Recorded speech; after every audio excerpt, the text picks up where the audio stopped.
Hello students, good morning. आप सभी कैसे हैं? उम्मीद करता हूं कि आप सभी ठीक होंगे। Just stay safe, stay healthy. आज हम हेरिडिटी और इन्वायरमेंट के दूसरे पार्ट में की हम बात करेंगे, यानी इन्वायरमेंट, और उसके बाद फिर हम शिक्षा से इसे जोड़ने का प्रयास करेंगे कि किस प्रकार से हेरिडिटी और इन्वायरमेंट जो है वो शिक्षा के क्षेत्र में महत्वपूर्ण है, उसके इम्पोर्टेंस क्या है। तो मैं क्विक रिवाइंड कर लेता हूँ पिछले क्लास के कि पिछले क्लास में हमने क्या बातें की। हमने शुरुआत की थी कि वंशानुक्रम और वातावरण जो है वो किस तरह से जो है वो अलग अलग मनोवैज्ञानिकों के लिए जो है वो दो प्रमुख कारक बनाया गया है। तो पिछली कक्षा में हमने देखा कि किस तरह से माता पिता के अनेक गुण जो है वो उनके संतानों में परिलक्षित होती हैं, उनके रंग रूप, आकृति, मानसिक योग्यता, ये सभी जो है वो माता पिता से ही जो है वो स्पष्ट छाप जो है वो दृष्टिगोचर होती है। वास्तव में जो बालक जो होता है वो माता पिता के अनेक जो शारीरिक, मानसिक, सामाजिक, संवेगात्मक आदि बहुत सारे गुण जो है वो वहाँ से प्राप्त होते हैं। इसके बाद हमने देखा था कि किस प्रकार से जो है वो अलग अलग जो मनोवैज्ञानिक हैं उनकी हमने परिभाषाएं देखी थी, जिसमें कि वुडवर्थ की परिभाषाएं देखी थी। उनका कहना था कि वंशानुक्रम जो है वो उसमें सभी बातें समाहित होती है, यानी जीवन का प्रारंभ के समय से और जीवन के जो 9 महीने जो पूर्व की जो बात होती है, जो कंसेप्शन की जो बात होती है, तो वहाँ से जो है वो ही जो है वो प्रारंभ हो जाती है हेरिडिटी की जो प्रक्रिया है, वहीं से जो है वो जीवन प्रारंभ हो जाता है, वंशानुक्रम जो है वो वहाँ से प्रारंभ हो जाता है। फिर हमने जेम्स ड्रेवर की बातें की थी, और इसके उपरांत जो है वो हमने कुछ लॉ की बातें की थी कि वंशानुक्रम के क्या लॉ हो सकते हैं, क्या इनके इसके नियम हो सकते हैं। तो न केवल बायोलॉजिस्ट के साथ ही मनोवैज्ञानिकों के और दोनों के मिश्रण के अनुसार जो है वो एक कुछ सामान्य नियम का प्रतिपादन किया गया है, और उन सामान्य नियमों पर जो है वो हमने कुछ लॉ को देखे थे, जैसे कि उसमें था law of resemblance, law of variation, law of regression. तो इस तरह के और भी कुछ कुछ लॉ थे जो कि हम लोगों ने पिछले कक्षाओं में हमने देखा था। अब हम बात करते हैं कि वातावरण क्या है, वातावरण की बात करते हैं। तो वातावरण के लिए जो है वो प्रायः शब्द जो है वो पर्यावरण का प्रयोग किया जाता है। पर्यावरण को वातावरण की संज्ञा दी जा सकती है या वातावरण को पर्यावरण की संज्ञा दी जा सकती है। इसके साथ साथ जो है साधारण बोलचाल की भाषा में जो है वो वातावरण से हम लोग यही जानते हैं कि जो हमारे आसपास के जो उपस्थित जो परिस्थितियां हैं, जो हमारे चारों तरफ जो उपस्थित परिस्थितियां हैं, उसे ही हम वातावरण की संज्ञा दे सकते हैं। और अगर हम पर्यावरण शब्द का जो अगर हम संधि विच्छेद करें तो परि जोड़ आवरण से मिलकर ये बना है पर्यावरण। और परि का अर्थ होता है कि चारों तरफ से, और आवरण का अर्थ होता है ढकने वाला, आच्छादित करने वाला। तो साफ स्पष्ट होता है कि जो वातावरण है या पर्यावरण है तो उसका जो है शाब्दिक अर्थ होता है चारों ओर से ढकने वाला, चारों ओर से जो है वो आच्छादित करने वाला। जो हमारे चारों ओर उपलब्ध है यही वातावरण है, यही चीज़ें हैं। तो हम कह सकते हैं कि मनोवैज्ञानिकों की दृष्टि से जो है वो पर्यावरण के अंतर्गत वे सभी बातें आ जाती है, सभी बातें जो मानव के जीवन तथा व्यवहार को प्रभावित करती है, मानव के जीवन तथा व्यवहार को प्रभावित करती है। यानी व्यवहार में भी मॉडिफिकेशन का काम जो है वो वातावरण करता है। अलग अलग वैज्ञानिकों ने, जो मनोवैज्ञानिक हैं, उन्होंने पर्यावरण के अलग अलग भिन्न भिन्न परिभाषाएं प्रस्तुत की है, लेकिन हम एक दो परिभाषाएं देखेंगे जिससे कि स्पष्ट हो सके कि वातावरण क्या है और कैसे है। तो हम डगलस और हॉलैंड जो हैं वो एक बहुत ही प्रचलित मनोवैज्ञानिक है, और उनके अनुसार वातावरण जो है वो वातावरण को जो उन्होंने परिभाषित किया है, तो उनका कोट है कि वातावरण शब्द का प्रयोग उन समस्त बाह्य शक्तियों, प्रभावों तथा दशाओं को सामूहिक रूप से वर्णित करने के लिए किया जाता है जो जीवित प्राणियों के जीवन, स्वभाव, व्यवहार तथा वृद्धि, विकास व परिपक्वता को प्रभावित करती है। अब देखिए साफ इसमें समझ में आ रहा है कि समस्त ब्रह्मांड समस्त बाह्य शक्तियाँ, यानी जो भी आसपास के जो भी प्रयोग हो रहे हैं, जो भी हमारे आसपास हैं, उनके प्रभाव, उनकी दशाओं को सामूहिक रूप से वर्णित करने के लिए, यानी एक पूरा का पूरा जो टुगेदरनेस है और उस टुगेदरनेस के साथ जो आपको प्रभावित कर रही है, यानी वहाँ पर का वातावरण, वहाँ पर के आसपास के लोग, वहाँ पर का सामाजिक परिवेश,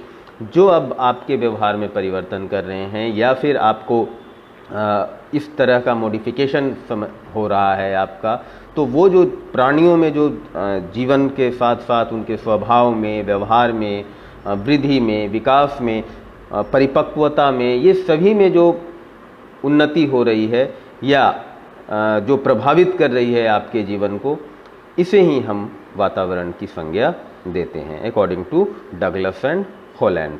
इसके बाद हम एक और देखते हैं कि बोरिंग और लैंगफील्ड और बेल्ड के अनुसार जो है वो ये कहते हैं कि वातावरण वह प्रत्यक्ष वस्तु है जो व्यक्ति के पैतृकों के अतिरिक्त उनके अन्य सभी बातों को प्रभावित करती है। It means environment is everything that affects the individual except his genes, यानी जीन्स के अलावा जो अनुवांशिकता है, जो पितृक है, उसके अलावा बाकी चीज़ें जो कुछ भी है जो मनुष्य के जीवन को प्रभावित करती है, मनुष्य के जो डेवलपमेंट है उसको प्रभावित करती है, that is called environment. It is Boring, Langfeld and Weld का ये परिभाषा है, ये डेफिनेशन है। इसके साथ एक और ले लेते हैं वुडवर्थ के अनुसार कि वुडवर्थ ने जो है वो क्या कहा है इन्होंने एनवायरनमेंट को, कि एनवायरनमेंट क्या होता है। तो वुडवर्थ के अनुसार ये कहते हैं कि वातावरण में समस्त बाह्य तत्व आ जाते हैं जिन्होंने जीवन प्रारंभ करने के समय से व्यक्ति को प्रभावित किया है। अब वुडवर्थ ये कहते हैं कि जीवन प्रारंभ करने के समय से, तो इनका इशारा कहीं ना कहीं जो है वो प्री नेटल की ओर भी है, यानी जन्म से पहले का भी है। जीवन प्रारंभ कब होता है? जन्म से 9 माह पूर्व। अमूमन जो है वो 9 माह पूर्व की जो बात है, जब माताएं कंसीव करती हैं, तो उस वक्त जब जीवन प्रारंभ होता है और तब से लेकर अब तक, यानी जब भी वो मृत्यु पर्यंत जब तक वो रहते हैं, तब तक जो है, तब तक जो व्यक्ति को जो प्रभावित करते रहते हैं जो बाह्य तत्व, उसे हम वातावरण की संज्ञा देते हैं। तो अब हम देखते हैं कि इन 2-3 जो परिभाषाएं हमने देखी, तो उससे यह स्पष्ट होता है और इसके अवलोकन से हम स्पष्ट कह सकते हैं कि वातावरण जो है वो अनेक वस्तुओं के समावेश से बना है और इसके अंतर्गत वे सभी बातें याद आ जाती हैं, सभी बातें आ जाती है जो बालक के शारीरिक, मानसिक और सामाजिक, नैतिक, आध्यात्मिक, ये इन सभी का जो है वो विकास को प्रभावित करती है, इन सभी के विकास को प्रभावित करती है। और वातावरण का विस्तार जो है वो असीमित होता है और इसके अंतर्गत जो है वे सभी परिस्थितियां आ जाती है जो प्राणी को किसी न किसी रूप से प्रभावित करती है, चाहे जिस तरह से भी वो प्रभावित करे। नेगेटिव भी प्रभावित कर सकती हैं, पॉजिटिव प्रभावित कर सकती हैं, आपके ग्रोथ एंड डेवलपमेंट को प्रभावित कर सकती हैं, आपकी मानसिकता को प्रभावित कर सकती हैं, सोच को प्रभावित कर सकती हैं। अलग अलग तरीके से जो है वो आपको ये इफ़ेक्ट देता है, ये प्रभाव जो है वो डालता है। तो इस तरह से जो है वो वातावरण को हम परिभाषित कर सकते हैं। अब वातावरण को हम 2 भागों में बांटते हैं, जिसमें कि पहला वातावरण होता है आंतरिक वातावरण और दूसरा होता है बाह्य वातावरण। First is internal environment and second is external environment. यानी आंतरिक वातावरण से तात्पर्य यह है कि व्यक्ति के शरीर में जो विद्यमान परिस्थितियां हैं, शरीर के अंदर जो विद्यमान परिस्थितियां हैं, वो जो है वो आंतरिक वातावरण है। जबकि जो बाह्य वातावरण है उससे तात्पर्य क्या है? आसपास, घर, परिवार, समाज, ये सभी जो है वो उपलब्ध परिस्थितियां जो भी है आसपास की बाह्य तरीके से जो है वो परिस्थितियां जो है वो आपका बाह्य वातावरण है। लेकिन बाह्य वातावरण को फिर हम विभाजित कर सकते हैं। जो बाह्य वातावरण है हमारा, उसे हम पुनः विभाजित कर सकते हैं किसमें? तो भौतिक वातावरण में, सामाजिक वातावरण में, आर्थिक वातावरण में, सामाजिक वातावरण में। इन सभी तो से हम फिर से हम बांट सकते हैं।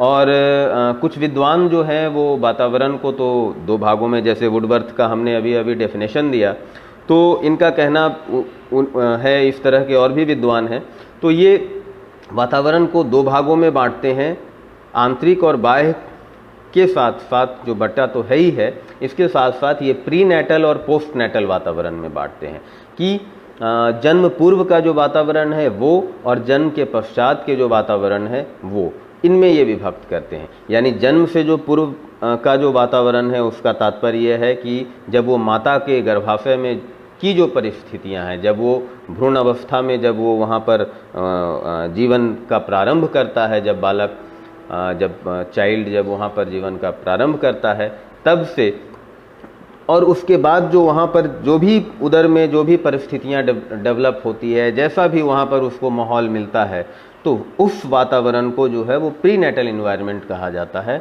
और जब वो जन्म के पश्चात का जो इन्वायरमेंट उसे मिलता है, यानी जो बाह्य इन्वायरमेंट मिलता है, वो पोस्ट नेटल में आता है। यानी हम कह सकते हैं कि जो गर्भ के काल के दौरान माता पिता का जो अत्यंत महत्वपूर्ण चीज़ें होती हैं, बहुत सारी ऐसी प्रिकॉशंस होते हैं रखना, बहुत सारे ऐसे जैसे न्यूट्रिशन की आवश्यकता होती है, कैल्शियम की आवश्यकता होती है, प्रोटीन की आवश्यकता होती है, ताकि वो अच्छे से उसका विकास हो सकते। तो अगर हम ऐसा वातावरण वहाँ नहीं प्रस्तुत कर रहे हैं, स्ट्रेंथ करने की ज़रूरत नहीं होती है, बहुत ज़्यादा थकाऊ काम करने की आवश्यकता नहीं होती है, तो वो एक वातावरण तैयार करता है, एक इन्वायरमेंट तैयार करता है जहाँ पर बच्चा पल रहा है माँ के उदर में, तो वहाँ एक ऐसा इन्वायरमेंट क्रिएट होता है जिससे कि उसके विकास को जो आने वाले समय है, और वो निर्धारित करता है पोस्ट नेटल को। जो प्री नेटल का जो वातावरण है, जो इन्वायरमेंट उसको वहाँ पर मिला, जो हमने स्टफ उसको दिया, वो निर्धारित करता है पोस्ट नेटल फेज का। यानी बाह्य की जो जब वो जन्म के पश्चात जब वो जिस वातावरण में आएगा, उसे वो निर्धारित करता है कि वो कैसा चाइल्ड होगा, हेल्दी होगा कि माल न्यूट्रिशन चाइल्ड होगा, कि किसी तरह की उसे बीमारी होगी। बहुत सारे फैक्टर्स जो हैं वो काम कर सकते हैं। तो वातावरण जो है वो कहीं ना कहीं अत्यंत ही महत्वपूर्ण है, जो कि माँ के उदर में जो प्री नेटल जो इन्वायरमेंट है, that is the very important aspects. अब हम बात करते हैं कि व्यक्ति के विकास में वातावरण की जो महत्वपूर्ण भूमिका है, इम्पॉर्टेंस है, वो कैसे हो सकता है। तो अब देखिए, मनोवैज्ञानिकों ने जो अध्ययन है उससे सिद्ध कर दिया है कि प्रत्येक पक्ष, विकास के प्रत्येक पक्ष को, चाहे वो भौतिक हो, सामाजिक हो, सांस्कृतिक हो, आर्थिक हो, इस पर जो है वो वातावरण का प्रभाव पड़ता है। निश्चित तौर पर जो है इस पर वातावरण का प्रभाव पड़ता है। और बालक का जो वातावरण है वो गर्भावस्था के दौरान से ही उसके विकास को प्रभावित करने लगता है, हमने अभी अभी चर्चा की। और उसके बाद जो है वो धीरे धीरे जैसे वो विकास होता है, भ्रूण का जो विकास होता है, तो वो उसका जो महत्व है वो पोस्ट नेटल की जो बात है कि अब जैसे गर्भाशय में कैल्शियम, पौष्टिक पदार्थ, उससे जो है वो बहुत सारी शारीरिक विकृतियां ही है। माता को बहुत सारे चीज़ों की रिस्ट्रिक्शन रहते हैं। उस समय जो है वो स्मोकिंग नहीं करना चाहिए, ड्रिंकिंग नहीं करना चाहिए, ताकि उस बच्चे पर प्रभाव ना पड़े, उस पर जो है वो कोई वैसी विकृतियां ना आ जाए बच्चों में, जो कि आगे जाकर जो है वो उसे प्रॉब्लम कर सके। जन्म के उपरांत की बात, मिलने वाला जो वातावरण है तो वो जो है वो प्रभावित ना हो, क्योंकि जन्म के उपरांत जो मिलने वाला वातावरण है उससे उनके शारीरिक, मानसिक, सामाजिक, ये सभी जो है वो प्रभावित होगा। क्योंकि जब वो स्ट्रेंथन नहीं होगा, वो अंदर मजबूत नहीं होगा, तो जन्म के पश्चात जो इन्वायरमेंट उसे मिलेगा, जैसे उसकी शारीरिक गठन है, हिस्ता पुस्ता है, लंबाई है, चौड़ाई है, ये सभी जो है वो उचित वातावरण का ही नतीजा है। अब एक प्रसंग ये आता है कि क्या वातावरण में परिवर्तन होने से क्या आनुवांशिकता की बात है। हम थोड़ा सा पीछे जाते हैं कि आनुवांशिकता जो है, क्या उसमें कुछ बदलाव आ सकता है। तो मैं एक उदाहरण देना चाहता हूँ कि जापानी मूल के जब जो भी व्यक्ति हैं, जो जिनके माता पिता या दादा दादी अमेरिका में जाकर बस गए, अमेरिका में जब रहने लगे, तो जापानी मूल के जो हैं वो थोड़ा शॉर्ट हाइट होते हैं, छोटे कद वाले होते हैं। लेकिन जब वो उनके दादा, माता पिता, जब उनके एंसेस्टर्स अमेरिका में जाकर अगर वो बस जा रहे हैं, निवास करने लग रहे हैं, तो वहाँ की जो सामाजिक सांस्कृतिक वातावरण जो प्रभाव है, उसके साथ साथ मानसिक वातावरण, खान पान, बहुत सारी चीज़ें जो है वो इफ़ेक्ट करती है। और उस वातावरण में पलने बढ़ने के साथ साथ जो आने वाले जो जीन्स हैं, जो जनरेशन्स हैं, उसमें कहीं हद तक यह पाया गया कि जो जापान के जो लोग हैं उनसे वो कहीं ज़्यादा हाइट के होने शुरू हो गए। तो ये कह सकते हैं कि ये दीर्घकालिक जो है वो प्रभाव जो है, वो वातावरण जो है वो छोड़ता है, व्यक्ति के ऊपर जो है वो दीर्घकालिक प्रभाव छोड़ता है।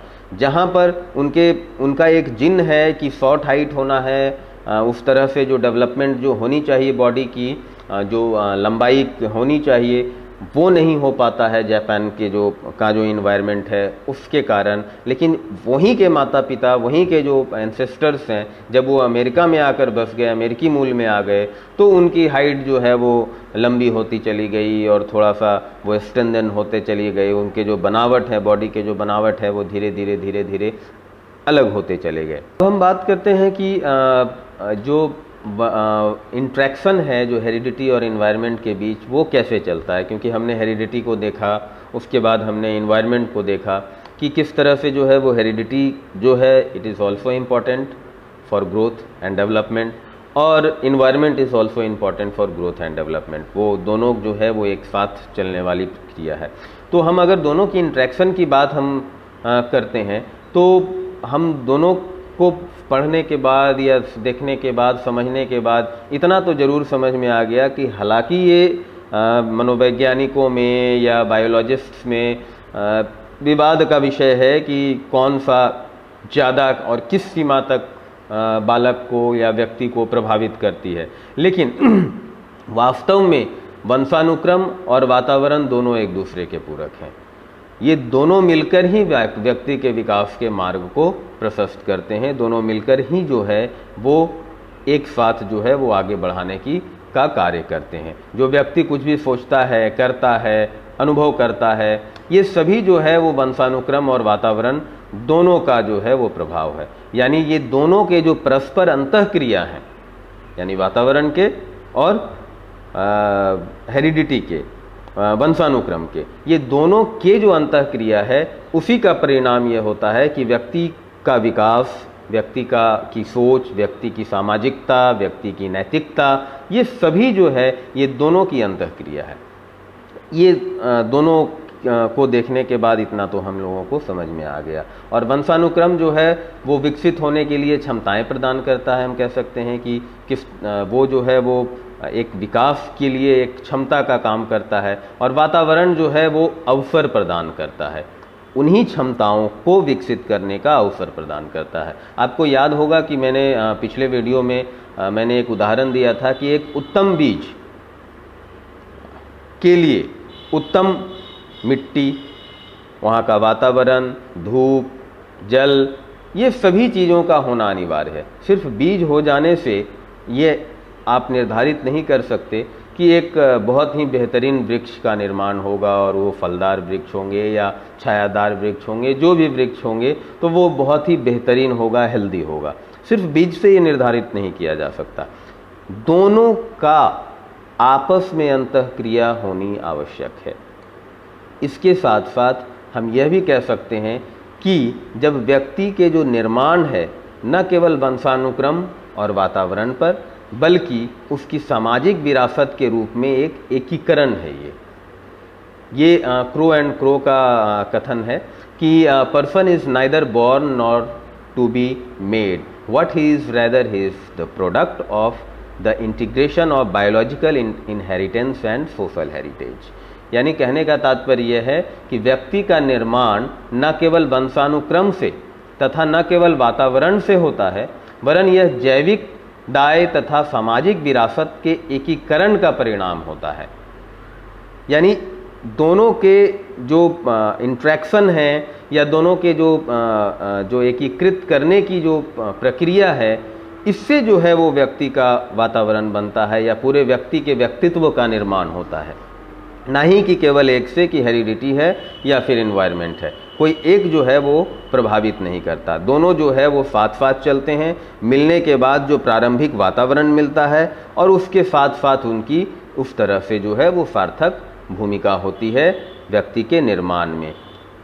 सालों महीनों जो है ये चलते रहते हैं विकास की भी प्रक्रिया वातावरण, सही वातावरण से, और इस तरह से जो है वो कहीं ना कहीं जो है वो वंशानुक्रम और वातावरण एक दूसरे को प्रभावित करके अंतःक्रिया के साथ वो आगे बढ़ते हैं। अब इसके बाद जब हम बात करते हैं कि शैक्षिक निहितार्थ क्या है, किस तरह से जो है वो वातावरण जो है वो शिक्षा के क्षेत्र में काम करती है, तो ये तय है कि बहुत ही महत्वपूर्ण है वंशानुक्रम और वातावरण शैक्षिक दृष्टि से, शिक्षा की दृष्टि से। इसमें कोई संदेह नहीं किया जा सकता कि वंशानुक्रम को परिवर्तित नहीं किया जा सकता। इसमें निस्संदेह है कि वंशानुक्रम को हम परिवर्तित नहीं कर सकते, लेकिन वंशानुक्रम को ध्यान में रखकर बालक के विकास के लिए उचित वातावरण का निर्माण किया जा सकता है ताकि उसका सर्वांगीण विकास हो सके।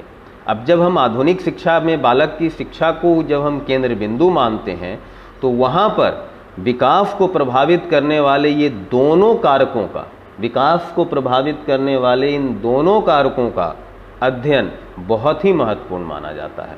It is very important.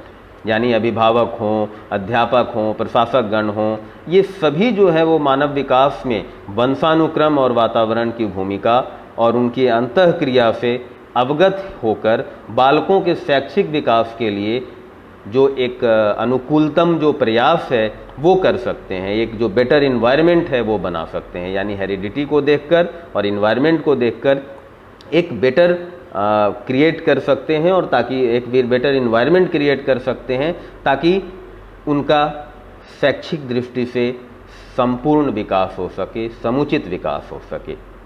अब बालक में अनेक शारीरिक, मानसिक और अन्य क्षमताएं जो है वो विकास के वंशानुक्रम के कारण जो है वो भिन्नताएं होती है। अब बालक के शारीरिक और मानसिक विकास पर जो है वो जो विशेषताएं जो पड़ती है, जो वंशानुक्रम की जो विशेषताएं पड़ती है, वो एक स्वाभाविक प्रक्रिया है। लेकिन अध्यापक को, अभिभावकगण को बालक के जो ये शारीरिक और मानसिक विकास का है उसका मूल्यांकन करते समय उन्हें वंशानुक्रम को ध्यान में जरूर रखना चाहिए।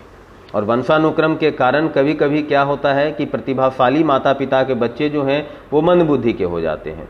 मंदबुद्धि के माता पिता जो है वो बड़े कुशाग्र हो जाते हैं, बहुत ही उनकी IQ बहुत तेज होती है। बहुत सारे ऐसे भी प्रमाण मिले हैं, बहुत सारे ऐसे भी रिसर्च से बातें सामने आई है।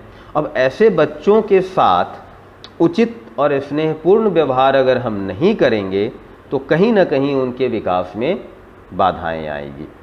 वंशानुक्रम को बालक जो है वो अलग अलग प्रवृत्तियां होती है बालकों की। अब उन्हें उन प्रवृत्तियों के साथ या सामाजिक दृष्टि से जो कुछ भी एक वातावरण क्रिएट किया जा सकता है, वैसा वातावरण अगर हम क्रिएट करके देते हैं उन्हें, वैसे वातावरण का हम कक्ष में अगर माहौल बनाते हैं, अगर उनकी आनुवंशिकता को देखते हुए हम एक ऐसा माहौल क्रिएट करते हैं। व्यक्तिगत विभिन्नता हर कोई में है, हम सभी जानते हैं कि हर कोई जो है वो जो अलग है, एक दूसरे से अलग है। किसी में कुछ क्षमताएं हैं, किसी में कुछ क्षमताएं हैं, किसी में कुछ क्षमताएं हैं। हम शिक्षकों को या आप शिक्षकों को, एक अभिभावकगण को, या फिर जो इस तरह के जो करते हैं, जो एक प्रशासक होते हैं, तो उन प्रशासकों को ये चाहिए कि हम कैसा माहौल तैयार करें, किस तरह का माहौल तैयार करें कि वंशानुक्रम का जो प्रभाव है वो ज़्यादा जो है वो बालक पर ना पड़े।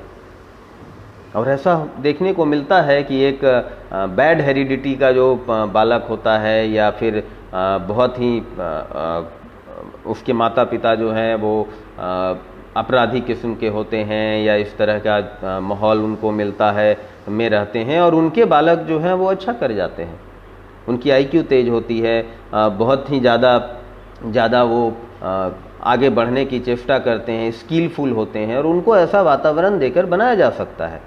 उनकी शारीरिक, मानसिक, सामाजिक, संवेगात्मक, नैतिक, ये सभी जो विकास है, ये जो वातावरण से जो आए हैं, वातावरण से जो ये विकास आते हैं, इसमें वातावरण के साथ साथ वंशानुक्रम का जो है वो बहुत ही बड़ा योगदान नज़र आता है।